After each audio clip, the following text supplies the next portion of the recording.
Hello everyone, welcome back to my channel. আজকের এই ভিডিওতে আমি আপনাকে দেখাবো কিভাবে ফ্রিতে একটি ওয়েবসাইট তৈরি করা যায়। ফ্রিতে ওয়েবসাইট তৈরি করার জন্য সাধারণত তিনটি প্ল্যাটফর্ম রয়েছে। এর মধ্যে প্রথমটি হচ্ছে ওয়ার্ডপ্রেস.com, দ্বিতীয়টি হচ্ছে ব্লগার.com এবং তৃতীয়টি হচ্ছে ট্রামলার.com। এই তিনটি প্ল্যাটফর্মের মধ্যে ব্লগার হচ্ছে গুগলের একটি প্রোডাক্ট। আজকের এই ভিডিওতে আমি আপনাকে দেখাবো কিভাবে ওয়ার্ডপ্রেস.com দিয়ে ফ্রিতে প্রফেশনাল একটি ওয়েবসাইট তৈরি করা যায়। তাহলে চলুন শুরু করি। ফ্রিতে ওয়েবসাইট তৈরি করার জন্য আপনারা প্রথমে চলে আসবেন ওয়ার্ডপ্রেস.com-এ। এই ওয়েবসাইটে আসার পর কর্নারে দেখতে পারবেন গেট স্টার্টেড লেখা আছে, এই বাটনে ক্লিক করবেন।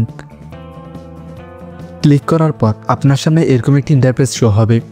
আপনি কিছুটা নিচে চলে যাবেন, যাওয়ার পর এখানে দেখতে পাবেন start with our free plan লেখা আছে, এই লিঙ্কে ক্লিক করবেন। ক্লিক করার পর এখানে আপনাকে একটি অ্যাকাউন্ট করতে বলবে। এখানে আপনি আপনার পছন্দ অনুযায়ী যে কোনোটির মাধ্যমে অ্যাকাউন্ট করতে পারেন। আমি কন্টিনিউ উইথ গুগলে ক্লিক করছি। ক্লিক করার পর এখানে আপনার ডিভাইসে যতগুলো জিমেল লগ ইন আছে সবগুলো শো করবে। এখানে আপনার পছন্দ অনুযায়ী আপনার জিমেল সিলেক্ট করে দিবেন। তো আমি সিলেক্ট করে দিচ্ছি। এখানে কিছু পারমিশন চাইবে, সেগুলো অ্যালাউ করে দিবেন। কন্টিনিউ। এরপরে আমাদের অ্যাকাউন্ট ক্রিয়েট হয়ে গিয়েছে। এখন এই বক্সে আপনি আপনার ওয়েবসাইটের নাম লিখে দিবেন। তো আমি ফুড রিলেটেড ওয়েবসাইট ক্রিয়েট করতে চাই, তো এখানে আমি লিখে দিচ্ছি নিউ ফুড। নিউ ফুড লিখে দেওয়ার পর এখানে আমাকে কিছু ডোমেন সাজেস্ট করবে। তো এখানে আমি এই ডোমেনটি সিলেক্ট করে দিব। এখানে ফ্রি লেখা আছে কি না সেটি শিওর হয়ে নেবেন। তো সিলেক্টে ক্লিক করছি। ক্লিক করার পর এখানে আপনার সামনে এরকম একটি ইন্টারফেস শো হবে। আপনি চাইলে এটি স্কিপ করতে পারেন। তো আমি স্কিপ টু ড্যাশবোর্ডে ক্লিক করছি। এরপরে আপনাকে ওয়েবসাইটের অ্যাডমিন প্যানেলে নিয়ে যাবে। তো এখন চাইলে আমি ওয়েবসাইট ভিজিট করতে পারি। আমাদের ওয়েবসাইট দেখতে ঠিক এমন দেখাচ্ছে। এখানে বাই ডিফল্ট একটি থিম অ্যাড হয়ে গিয়েছে। তো প্রথমে আমি থিম চেঞ্জ করে নিচ্ছি। আমি আবার অ্যাডমিন প্যানেলে যাচ্ছি।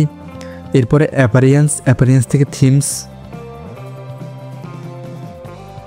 এখানে আপনি অসংখ্য থিমস পেয়ে যাবেন। আপনার পছন্দ অনুযায়ী যে কোনো থিমস আপনি সিলেক্ট করতে পারেন। তো আমি আমার পছন্দের থিম সার্চ করে নিয়ে নেব। তো এখন আমি এই থিমটি অ্যাড করতে যাচ্ছি। অ্যাড করার জন্য ইনফোতে ক্লিক করব। এরপরে অ্যাক্টিভ উইথ ডিজাইনে ক্লিক করব। অ্যাক্টিভ। আমাদের ওয়েবসাইটে থিমটি অ্যাড হয়ে গিয়েছে। এখন যদি আমরা আমাদের ওয়েবসাইটে রিলোড করি তখন আপনি দেখতে পারবেন ওয়েবসাইটের চেহারা পুরো চেঞ্জ হয়ে গিয়েছে। তো প্রথমে এখানে আমাদের একটি লোগো অ্যাড করতে হবে এবং এখানে কিছু মেনু অ্যাড করতে হবে। তো লোগো অ্যাড করার জন্য কাস্টমাইজে ক্লিক করব। কাস্টমাইজে ক্লিক করার পর এখানে ওয়েবসাইট কাস্টমাইজ করার মাল্টিপল অপশন চলে এসেছে। তো লোগো চেঞ্জ করার জন্য সাইট আইডেন্টিটিতে ক্লিক করব। সিলেক্ট লোগোতে ক্লিক করব। তো আমি এই লোগোটি অ্যাড করতে চাচ্ছি। সিলেক্টে ক্লিক করব।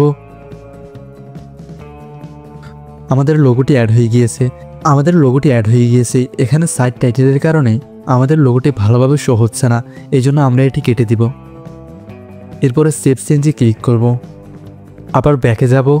এরপরে হেডার ইমেজে ক্লিক করব। আপনারা দেখতে পাচ্ছেন এখানে এই জায়গাটুকু ব্ল্যাক হয়ে রয়েছে। আমি চাচ্ছি এখানে একটি ইমেজ যুক্ত করার জন্য। ইমেজ যুক্ত করতে আমি হেডার ইমেজে ক্লিক করে দিচ্ছি। এখানে আপনি অসংখ্য ইমেজ পেয়ে যাবেন।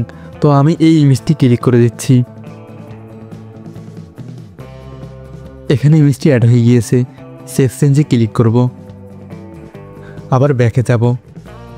এখন ক্রস আইকনে ক্লিক করে কাস্টমাইজ অপশন থেকে বেরিয়ে যাব। দেখেন আমাদের ইমেজ যুক্ত হয়ে গেছে। এখন আমাদের একটি মেনু অ্যাড করতে হবে এবং কিছু ব্লগ পোস্ট অ্যাড করতে হবে। এর জন্য আমরা সাইটের অ্যাডমিন প্যানেলে চলে যাব। এখানে মেনু অ্যাড করার জন্য আমরা পেজেসে চলে যাব। অ্যাড নিউ পেজে ক্লিক করব। তো প্রথমে এখানে আমি লিখে দেব হোম। পাবলিশে ক্লিক করব। পাবলিশ।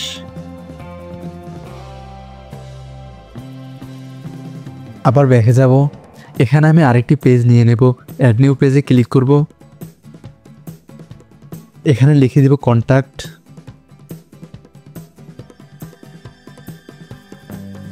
পাবলিশে ক্লিক করব। আবার পাবলিশে ক্লিক করব। আমরা এখন মেনু অ্যাড করব। মেনু অ্যাড করার জন্য অ্যাপারিয়েন্সে চলে যাবেন। এখান থেকে মেনুস, এখন আমাকে একটি নতুন মেনু অ্যাড করতে হবে। এখানে আমি লিখে দিচ্ছি মেনু। প্রাইমারি মেনুতে টিক চিহ্ন দিয়ে দিব, ক্রিয়েট মেনুস। কিছুক্ষণ আগে আমরা যে পেজগুলো অ্যাড করলাম সেগুলো এখানে সিলেক্ট করে দিব, অ্যাড টু মেনু। এখানে আমি হোম পেজকে সবার উপরে রাখছি, সেভ মেনুস।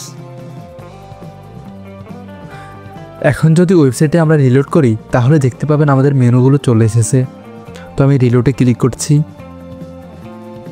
এখানে টেক্সট অ্যাড করার জন্য অ্যাডমিন প্যানেলে চলে যাবেন। এখান থেকে অ্যাপিয়ারেন্স, এরপরে কাস্টমাইজে ক্লিক করবেন, সাইট আইডেন্টিটি ক্লিক করবেন। এরপরে এখানে আমি চাচ্ছি একটি ট্যাগলাইন অ্যাড করতে, তো আমি এই ট্যাগলাইনটি অ্যাড করে দিচ্ছি। সেভ চেঞ্জে ক্লিক করছি। দেখতে পাচ্ছেন এখানে ট্যাগলাইনটি অ্যাড হয়ে গেছে। এখন যদি ওয়েবসাইটটিকে রিলোড করি তাহলে আপনি দেখতে পাচ্ছেন ট্যাগলাইন অ্যাড হয়ে গিয়েছে।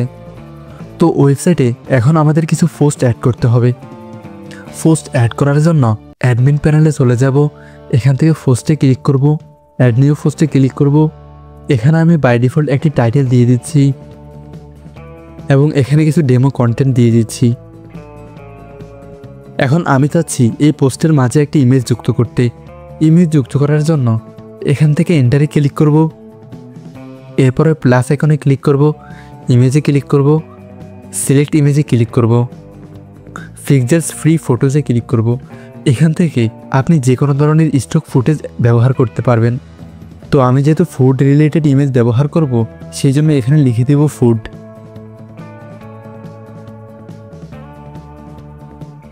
আমি এই ইমেজটি অ্যাড করে দিচ্ছি, সিলেক্টে ক্লিক করব। ইমেজ অ্যাড হয়ে গিয়েছে। তো এখন পোস্টে পাবলিশ করব, পাবলিশে ক্লিক করব, আবার পাবলিশে ক্লিক করব। আমাদের একটি পোস্ট অলরেডি করা হয়ে গেছে। তো আমি এখানে আরও 2টি পোস্ট অ্যাড করে নিচ্ছি।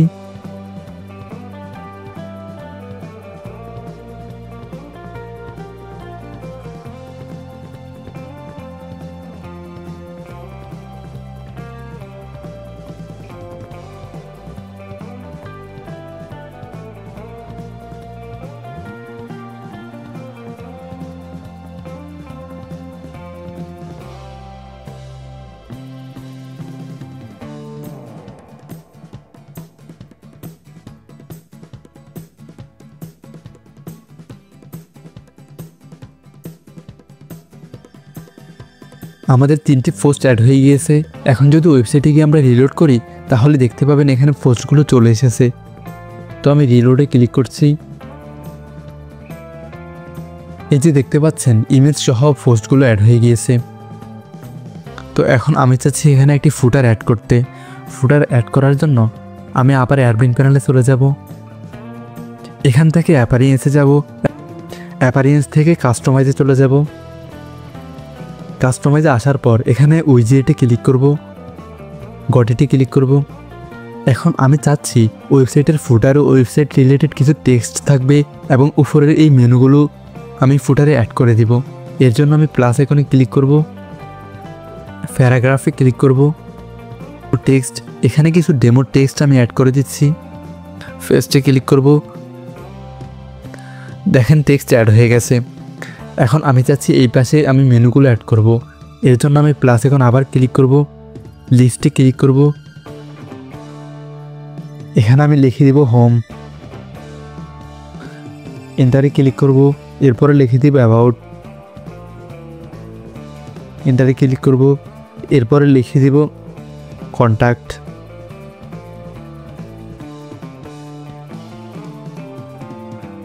সেভ চেঞ্জে ক্লিক করব। দেখতে পাচ্ছেন এখানে পেজগুলো অ্যাড হয়ে গেছে। এখন যদি ওয়েবসাইটে গিয়ে আমি রিলোড করি তাহলে দেখতে পাবেন এখানে টেক্সট সহ পেজগুলো অ্যাড হয়ে গেছে। তো আমি রিলোডে ক্লিক করছি, দেখেন এখানে টেক্সট সহ পেজগুলো অ্যাড হয়ে গিয়েছে। তো এভাবেই আপনি wordpress.com দিয়ে মাত্র 10 মিনিটের মধ্যেই ফ্রিতে একটি ওয়েবসাইট তৈরি করে আপনার লেখা ব্লগগুলো পাবলিশ করতে পারবেন। তো এই ছিল আজকের ভিডিও। ভিডিওটি যদি ভালো লাগে সাবস্ক্রাইব করতে ভুলবেন না। ধন্যবাদ।